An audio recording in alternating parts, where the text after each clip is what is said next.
Sisi ni wapendwa. Hello world, my name is Nina, Penina Wamboi, full names, a gospel minister, born again, kabisa, woman of God, a wife, a vocal trainer, was once a ballet teacher.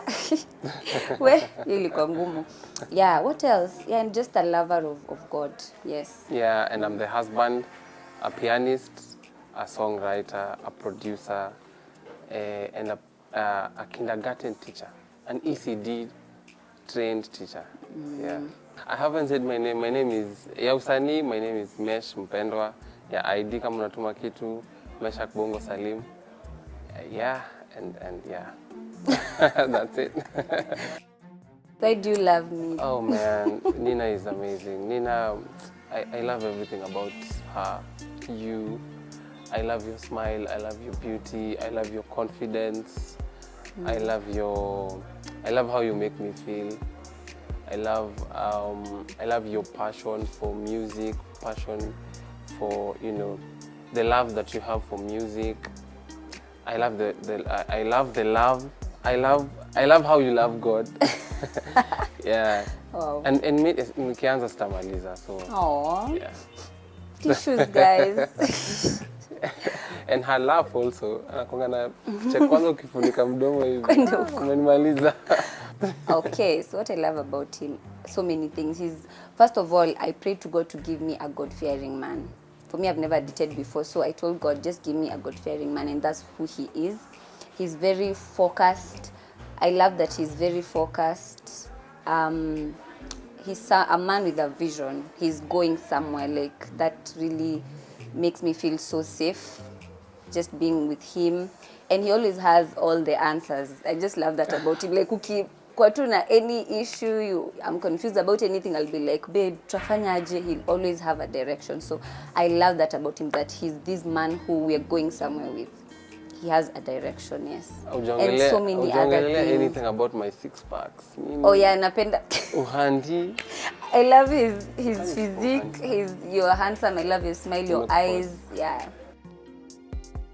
My childhood was a bit, I'd say I was a loner. I was this girl who nilikuwa najiekea, nacheza peke yangu nini, kutoka tu nikiwa mdogo.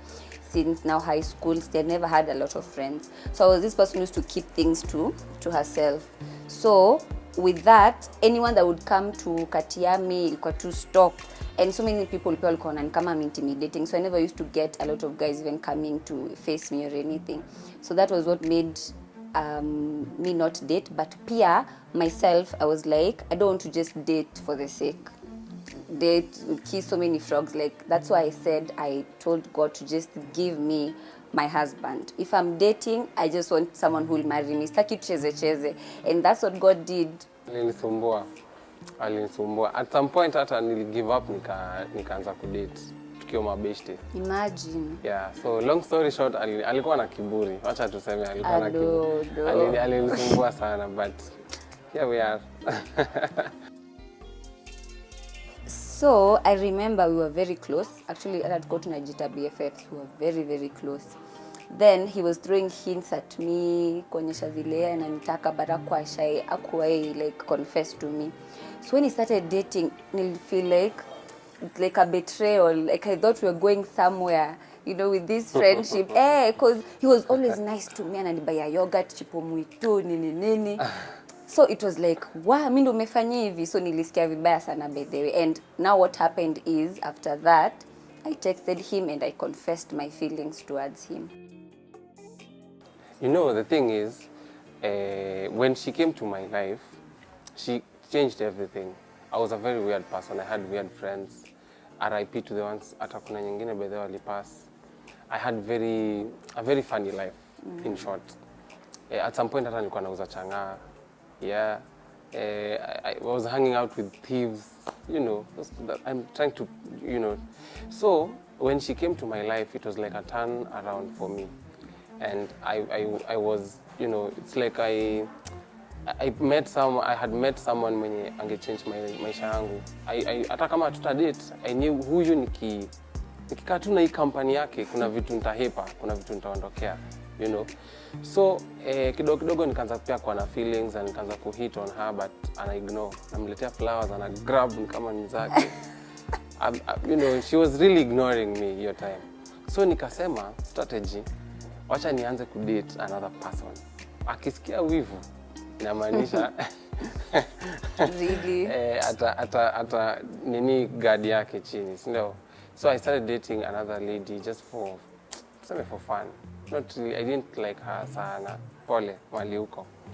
So immediately, long story short, immediately after amenikatia, nilikoolo dem nikamwambia it's been real. Sasa tutaonana. Ile siku tutaonana. And so in short, I was so happy when she did that. Not that singeweza kumkatia, but it's because I was throwing hints to her. I was showing her that I'm interested, but yeah, I ignore. So I was like, maybe niki insist inaweza ruini friendship. And now that I'm in a good company, I'm not hanging out with the friends that I used to hang out with. Hii company ni kama itanipeleka mahali. Niki lose, that's it for me. So that's what happened. It actually happened that day. Yeah, that day nilijifanya vile. Juu aliniambia straight, unajua yeye anapanga na, you know. So aliniangalia kwa macho akaniambia nakudai. Ngoja kidogo. Pause. So I tried to, you know, nijifanya hapo kidogo, but then again kesho yake so nikamkatia officially ndio. Kidogo nisikae mnyonge. But yeah, that's what happened. So nili pull back kidogo alasa nikamkatia officially. Now that I knew, of course it's a straight yes. Yeah. So we started now dating. But now me, I didn't know anything about kudate because I had not dated before. So it was quite a challenging period. Nilimsumbua sana. Tuka break up mara kama 1 million, tukirudiana na kublock. Zetu zilikuwa funny. Tulikuwa na break up kwa WhatsApp. I know. Tuna announce kila mahali, but I think hiyo time tulikuwa tushaanza Wapendwa. Si ndio? Yeah, so tukajiambia because now we are singing together and tumeanza hii ministry. Let's keep the whole relationship thing private kidogo tu asijue we are dating. We focus on the ministry. So actually what we remember most about our dating was just the ministry part. Ilikuwa tu like hiding. No one knew we were dating. So we were focused more on the ministry. No dates, no nothing. So I always wanted out. You know, I'm a pastor's kid. My mom is a reverend now. Budangu ni pasi. So as I was doing all these things, of course I wasn't in it kabisa. It was just peer pressure to seme.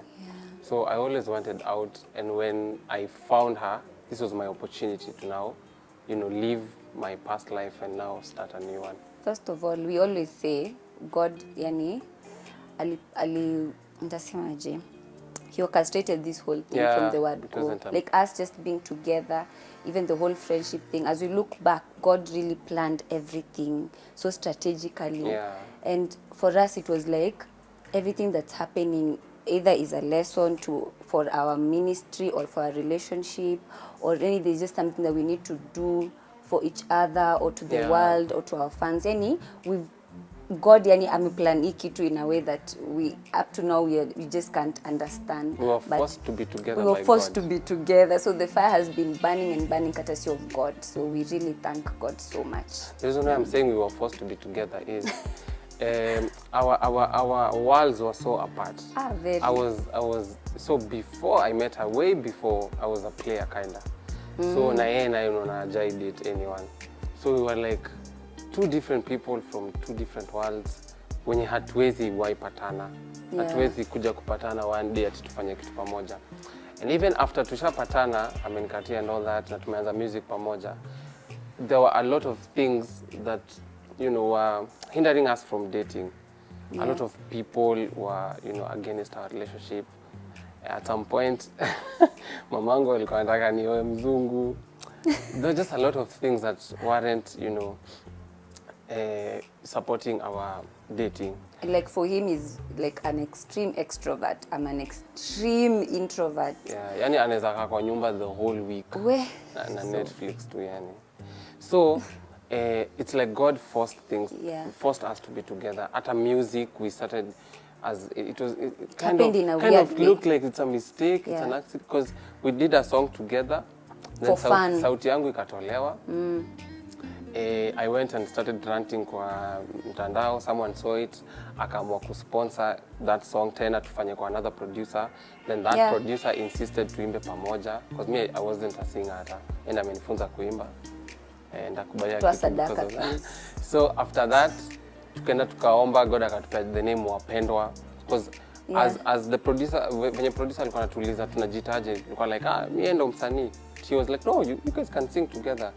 Because hata kama wewe you have a lot to work on, you guys can do music actually together. So tukaenda tukaomba about it, God akatupea jina. That's how the journey started. And even hata venye tulianza bado tulikuwa skeptical, should we do music together? Because again there's the dating confusion. The dating part. There's how unajua yeye ni mnoma kuimba, like ako huko juu, mimi ndo naanza. So ni kama nitamuwaste. But bado God akatusaidia tukakuwa pamoja, tukaanza kuimba pamoja, and I just thank God that sahi inaimba. Because unanishinda wewe. No, siwezi kufikia. Maransi ni nakuona sana. Siwezi kufikia. So imefika, miaka zimesonga sana. Na kidogo nimeanza sasa kuchoka kuvumilia. I think mimi hupenda attention sana. So my ideal proposal ni watu wamejaa, the lights everywhere, paparazzi and everything. Sisi ni wapendwa, wapendwa wako.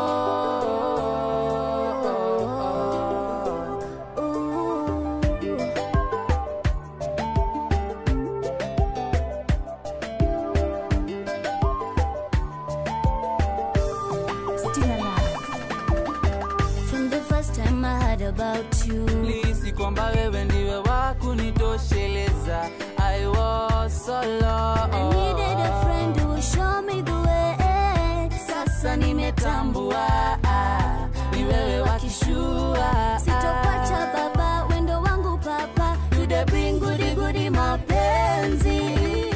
This was our first song, inaitwa Amazing Love. Nani aliandika? Ni wewe uliandika ndugu yangu. Your love is so amazing, so sweet, can't get enough of it.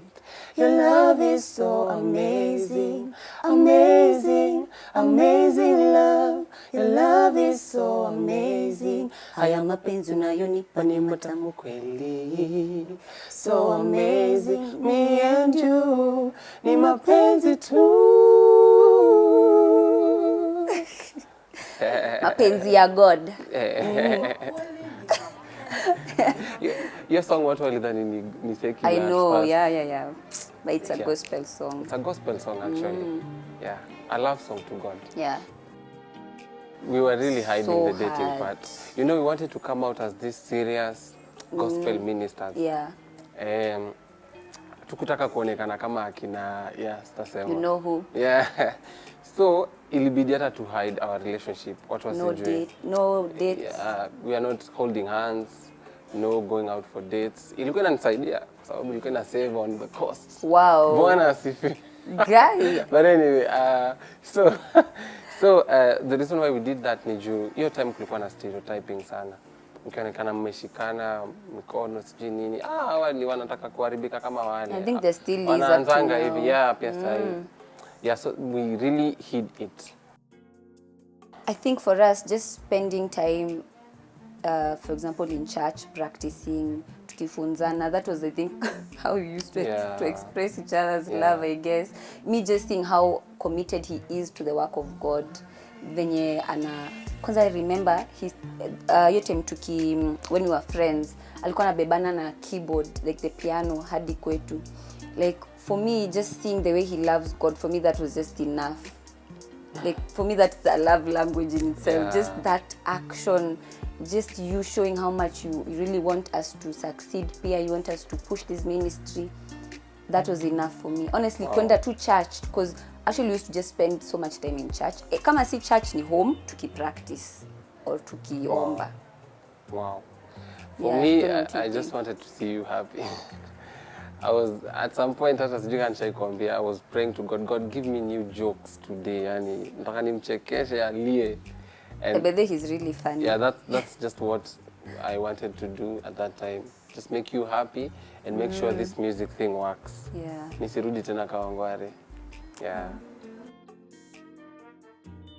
Stories za mapenzi hata tulikuwa tunaongea. Did we? First year nothing. Second I think tulianza maybe 5th year hapo. Yeah, 4th, 5th year. Na bado ilikuwa tu comedy like hey unakaa fiti haikuwa like you know I love you. By the way, I think guys were you know walikuwa wanashangaa mbona tunashinda pamoja. Yeah. And all we are doing is just cracking jokes, laughing. But now ilifika time guys hawanaweza kususpect like watu sasa ni kama wanatupima because wako pamoja every time. These guys are dating. So ikafika certain yenye we can't now hide it anymore because I remember we went for a certain interview ndo sasa we announced it sasa uko nje because it was after some years kabisa. We're like no guys washaanza kususpect, so let's just come out. So that's when we now came out fully and officially. For TV, live on television. When was that? Ilikuwa 20 what? I can't remember. 17, 18 hapo, I guess. About, Our parents, I think they knew, they kind of knew. Because mimi nilikuwa naleta mabishto wangu home, wenye nilikuwa na date before her. Nilikuwa naleta home, na alikuwa anajua. So when I brought her home, tulikuwa na come home once in a while. Juu unajua mamangu ni pastor, so lazima atakuja home kidogo ka fellowships juu nini. So ile time akikuja home mamangu alikuwa anajua tu hawa kuna kitu. Bora msimess. So alijua, but eventually we had to now make it official. Approach them, tell them, you know, ile respect to ajue. So this is now official. I want to be with her and I want to marry her at some point. Yeah, my mom pia, she just knew, like, parents I think wanajuanga, because hata kuna time my mom alikuwa ananipea some advice, ananiambia like, unajua una make sure umeongea vizuri, usiraise sauti yako, unajua there is something ashajua. So but now later when now we had planned the whole ratio thing, so we had to now tell her officially there's someone who's coming. Obviously alijua tu ni yeye. Yeah. Imefika miaka zimesonga sana na kidogo nimeanza sasa kuchoka kuvumilia, because unajua hiyo journey ya sexual purity is a really challenging one and you have to be intentional about it. But pia hata kwa Biblia Paul alisema ukiona umeshindwa kuvumilia muoe. So mimi nilifika mahali nikaona hapana, nikiendelea hivi itakuwa tena blanda. So I was like, after this year, because nilikuwa nimeanza job. Before that sikuwa na job. So I was like, harusi sasa hapana. But when now I got a job, I was like, I think I can host someone. I think I can start a family and as a provide for someone. Yeah, so the year 2020, nikaambia Mungu, this year is the year I want to marry Nina. Mungu naye akareply na COVID-19. I lost my job. We both lost our jobs on that year. You were a ballet teacher, I was a piano teacher for the kindergarten. Ukamba in me. So I was like, wow, so form ni gani? Like I wanted to marry this year, ndio nilikuwa nimepanga ni save kidogo, talk to some friends. COVID ndio hiyo. So everyone is ako panic mode, so you can't tell your friends that I'm doing a wedding. Watu kwamba wewe ama ungoje COVID isha, uone what's happening in the country. And I was like, because everyone I was approaching to tell them of what I'm planning to do this year. My friends, of course, they were like, hapana bro, me naona this year hapana. This year is the wrong year. You know, ngoja tu kidogo. Yani the country is at a bad state. You know, kuoa is just not a good idea. And I was like, you know what? I'm the one who knows what I want for my life.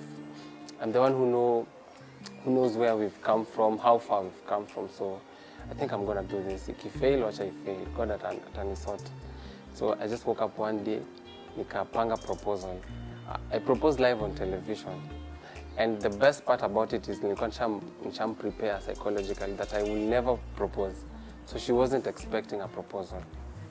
So kawaida yetu wasanii tumezoea kwenda ma interview, nika-organize interview on her birthday. Alikuwa anajua tu ni interview ya kawaida. Kumbe that was the day I was gonna drop the bomb.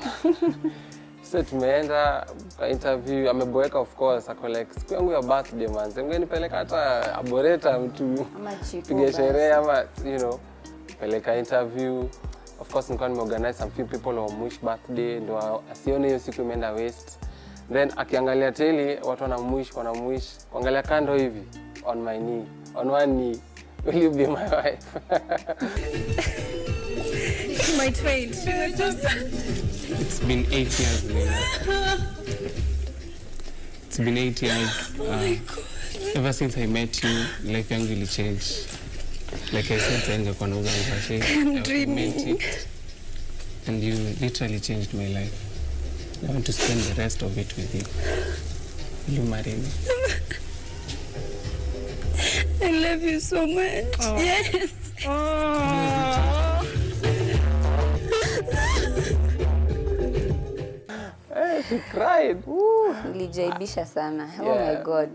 But for me, I think me upenda attention sana. So my ideal proposal in watu wamejaa, the lights everywhere, paparazzi and everything. So, but when he told me he'll never propose, it was like, wow, okay. Iliniuma kidogo, but nikasema okay, yenye saizi first of all kuna hiyo COVID. So hakuna pesa, so wacha tu tukae focus na huduma. Focus tuna huduma. Yes. So when finally he did that, I was like, oh my God, it was so shocking to me. Yani him just planning that whole thing was just, everything was just perfect. Yani nilipata attention, nilikuwa nataka, in fact, because it was on TV and everything. Alikuwa amenibuy this dress, really cute dress.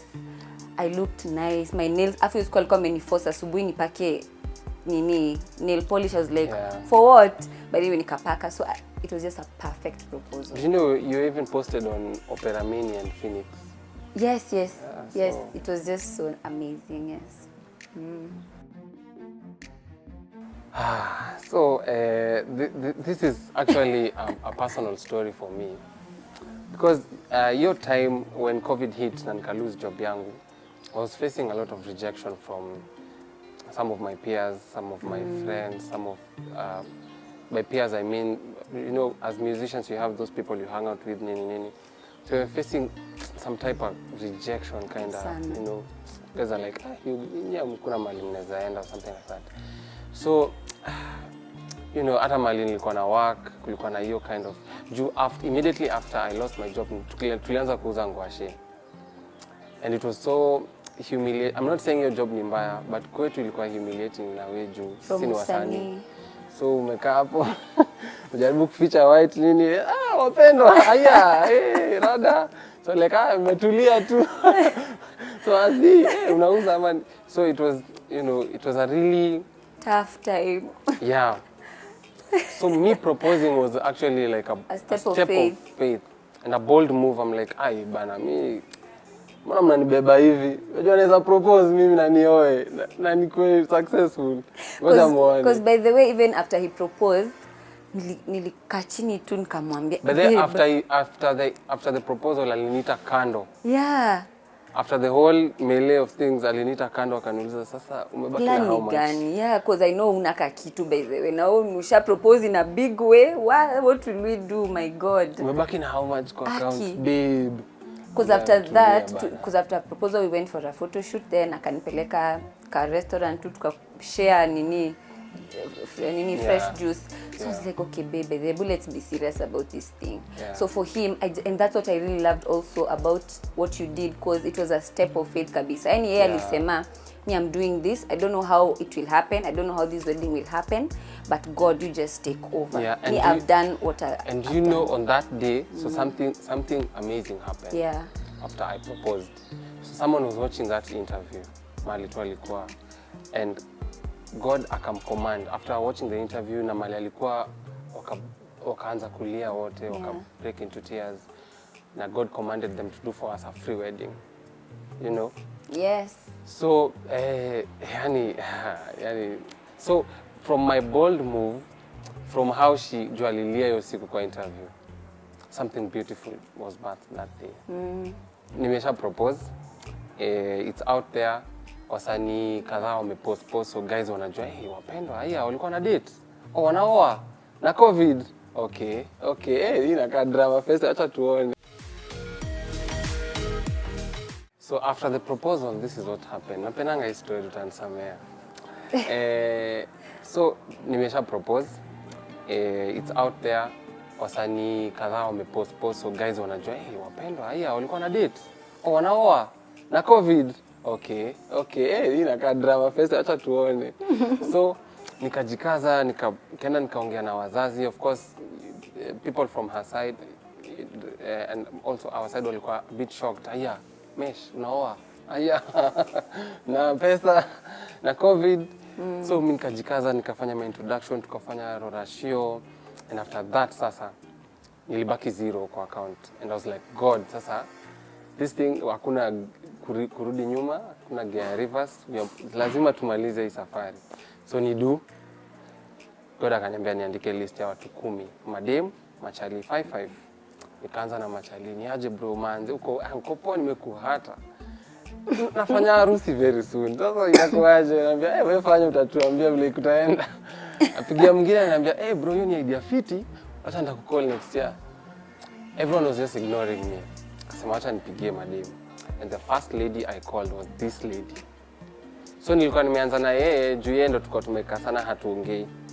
After niende kwa wale wazuri, ndio nianze na discouragements hivyo, alafu nimalize sasa vizuri. Kwanza na yeye so yeye, back to her, alikuwa ameambia God, if you really want me to do for them a free wedding, give me a sign. Because Wapendwa, it's been 2 years since tuongee. I don't know their plans. Maybe hata washajipanga, saini wasanii wameanza kujulikana, maybe washajipanga. So give me a sign. Ndio nisijaibishe, nende niwaambie natafanya wedding, wao waache kierere wewe. So the sign was mimi kumcall. That was the sign from God. Hata hakutaka kusikia kile nasema. Aliniambia tu, sasa Mesh, tutaongea kesho. Naomba usikize tu. Nisikize tu. Nimepigia watu masimu na ni-ignore jamani. Kufanya harusi tena ni kitu mbaya. Aliniambia wewe tutaongea kesho. So kesho yake ndiye akaniambia the whole thing. That God has commanded me to do for you a free wedding. Mimi mwenyewe sina do, but I'll make sure you guys have a free wedding and a grand wedding for that matter. Yeah. And she organized everything. Cake was from a very big company. Tent zilikuwa mpya. Gown yake alikuwa na tattoo ni achague. My suit was from a very, an amazing design. Yani kila kitu ilikuwa top notch. Grau ilikuwa Karen. Kama si Mungu ni nani jameni. She was insisting on a grand wedding. Yeah. So I remember we were asking her, are you really sure about this? Because okay, si tunaelewa, okay, najua umekomandiwa na God, but to try and just be realistic. But she was like, no, God has instructed her, it has to be grand. Yes. Kama ni gown, make sure you choose the best and unataka, everything has to be perfect. Oh yeah. Actually, everything didn't come at once. Alikuwa anatuuliza, so mnataka keki gani? So tunaanza na hiyo. Anaitafuta, anaipata exactly what we want. A fruit cake inakaa hivi. How many stories? Anatuuliza, mnataka tent inakaaje? Mnataka gown ina hivyo. And everything we tell her, anapata. Yeah. Na ndio ujue ilikuwa Mungu. Hata yeye kuna time alikuwa hana pesa ya Uber. Na ni yeye anaenda kutafuta grao Karen. So also going through a lot in life. Yeah. Yani it was just God. Acha tuniseme. Okay, before we tell you the story of the D-Day, this is how our show happened. So, we ulikuwa na stress, first of all. Yeah, it's gonna do. You had so much stress. Yeah. I remember kiniambia, akinitete tafadhali, endo uambie tu mimi sina kitu. Ambia, okay babe, nitatry. I will try my best.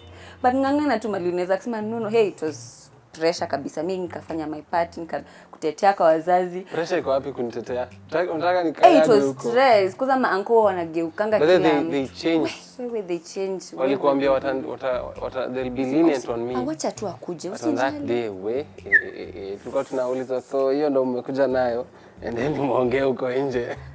Murudi vizuri. It was tough, but yeah, it made me strong. It made me responsible in a way. Yeah. Unajua ile kuchukua tu mtu mnapelekana hata ufeel uchungu, but when I saw the whole thing, watu wamekuja because of her, I was like, unajua udem sasa si wangu peke yangu, like ametoka mahali. So I need to be careful with her. Nikipewa, it's my responsibility, in case of anything, I'm answerable to the the her people. whole family. So yeah. So it was a tough ratio by the way kabisa, because again bado ilikuwa time ya COVID. It's an interesting one. But interesting, but we It was are an so interesting happy. one, I think, because it was it a first in your family? Yes. Kinda. Yes. It Yeah, was, it was a first. It was the first ratio. Your anointing. Yes. So for us it was like the beginning of just a new life for everyone. I think for us. it even marked the beginning of something new in your family. Yes. I think after that kumekuwa na marorashio kibao sana. Wow. Yeah. When we were dating, kuna katabia alikuwa nako sikuwa nakapenda, kunyamaza. So nikajiambia, you know, tukioana tutakuwa pamoja. So hakuna vile anaweza ninyamazia. So that's the expectation that I had, and it was so high because towards our wedding tulikuwa tunaongea sana because of the planning and everything. Yeah. Hatujaoana, wacha msichana wenyewe hajakuwa homesick. Hizi tena ni mambo gani tena? Sasa nifanye nini? Hata mimi I've never been married before. I've never married before. Sasa nifanye, siwezi mgombanisha. Nilikuwa nakusumbua lakini pole. Homesick. Alafu unajua ni last born na behave kama mtoto saa hiyo. I'm like, sasa babe, nini? It was, I think your time ilikuwa tough sana, but I just thank God that, you know, to overcome. Yeah. Mimi sijui kama kuna expectation ulikuwa na expect utakuwa naamka asubuhi na kuchekesha. Hey, ladies and gentlemen. Kapata pia mimi. No, for me, there's a certain character I had which I think pia sasa niko nayo but inaisha. Hiyo mambo ya kunyamaza na kujiwekea vitu. Sasa uko sawa. Yes. So for me when we got into marriage, my expectation was I really wanted him to just understand me and understand that we are different, because initially ilikuwa inakani kama hakuna hiyo understanding.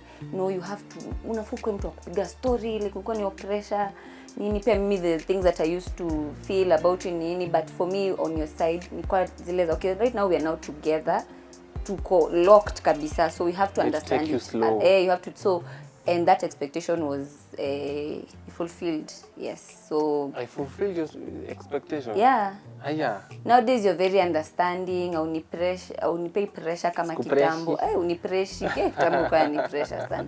No, hii mambo ya kunyamaza hebu nipigie story sijui nini. The thing is sino wasanii. So maybe tumeenda mahali na maybe we've met someone we've always wanted to meet. So I'm there na changamka, wazee yako tu. Aliza tuende, yani ajali tumemit nani, hata ikuwe nani, ya ajali, yani penda kunyamaza na ya ajali, hata tumit nani, hata president nani, ye kama jisiki kuongea hata ongea. So that thing was, you know, because nilikuwa na feel kama we will lose opportunities. Yeah. Because you know there's some people you meet and you have to say something, or hata kama ni idea you have to pitch an idea, or just say anything, you know, back in a memory of you guys. You know, our name is Wapendwa Muziki, we sing. So if you ever need a backup artist or a songwriter, we are here. So, but baada ajali, mimi sijisiki kuongea na hivyo ndo nitakaa. But nowadays at least Nowadays, now hata ndio anani surprise. And yes. Thank God. Our honeymoon was interesting. It was very it was interesting. amazing. Yeah. Our first time kupanda ndege. Yes. So the whole experience hata ya ndege tu ilifanya tu tuwezi tu nyamaziana. We were so excited. Tulijaibisha though. Tulijaibisha lakini kaanza hapo manduru nini kushikana mkono kuomba, but God came through. We landed safe. Yeah. Then we went our honeymoon destination for that time ilikuwa Mombasa. We just wanted to go to Mombasa to jibambe, so we went there tukajibamba. It was just amazing. It was we got to know each other even more and more and more. Yeah. It was like a dream come true. Yes. Kwa kama tuko Disneyland. I know. Tumeoana kila kitu ni bure. Yeah. Tumelipiwa inaitangwa aje? Iko tunakula all inclusive. All inclusive. Ilikuwa adoli niaibisha babe. Alikuwa na mixed fish, chicken, one plate. Cha nakula yote. But we had fun. If you know, you know.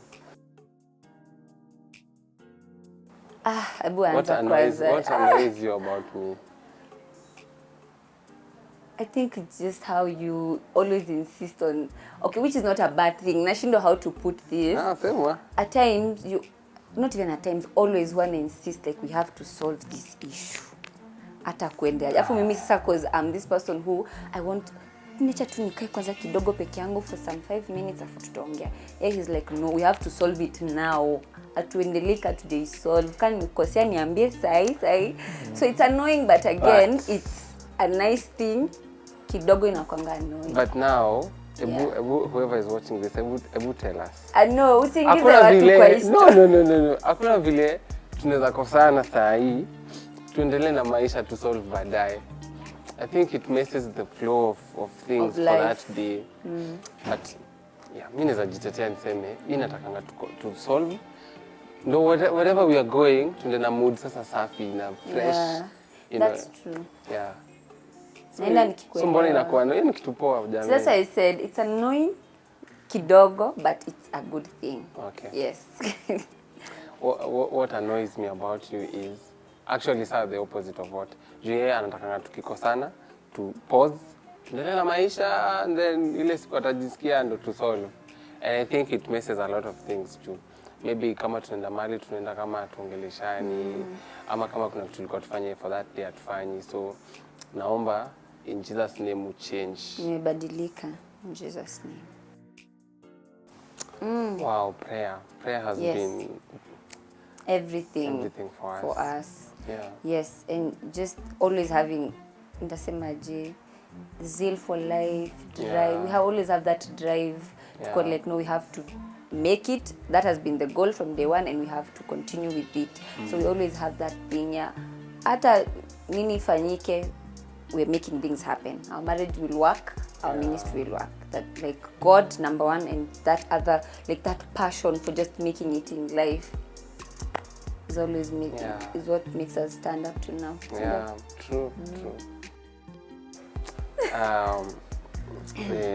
I love you. You're amazing. I keep saying this. This is always my line. If I was asked to choose another woman, I'd choose you over and over again. Oh, thank you. Yeah. Thank you. I love you. I also love you so much, and thank you for leading us to the right direction always. I know it's not easy because again we look so young, we also look really young, but what you have in your head nakwanga just amazing. You're a man of wisdom, you have so much knowledge, you're an anointed man of God, and I just love how you just lead us. Yani, you're just the best leader kabisa, and I know you'll also be an amazing father to our future kids. So thank you so much, and may God continue using you also for ministry. You've written amazing songs for us. Thank you for just allowing God to use you. Yes, I love you for that. You later. Yes, so we are Wapendwa Muziki. Yeah. Follow us everywhere, by the way, guys. Follow us everywhere. And we have a love song that we sang to each other. Our latest song, inaitwa My Forever, so you can go also check it out on our YouTube channel. Unamiliki moyo wangu my honey, nikiwa nawe mimi na amani. And it's you that I prayed for. Unaka exactly like what I saw in my dream. Shwa la la la la la la la la la la. Nikila la la la la la la la la la. Butterfly, yeah, da da da, yeah, you're my forever. Nimekupenda.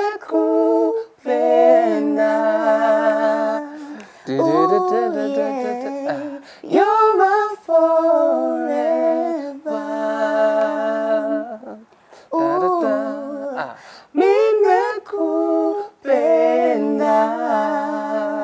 Forever and for always. We decided on forever. Yes, and that's our love story. Yeah.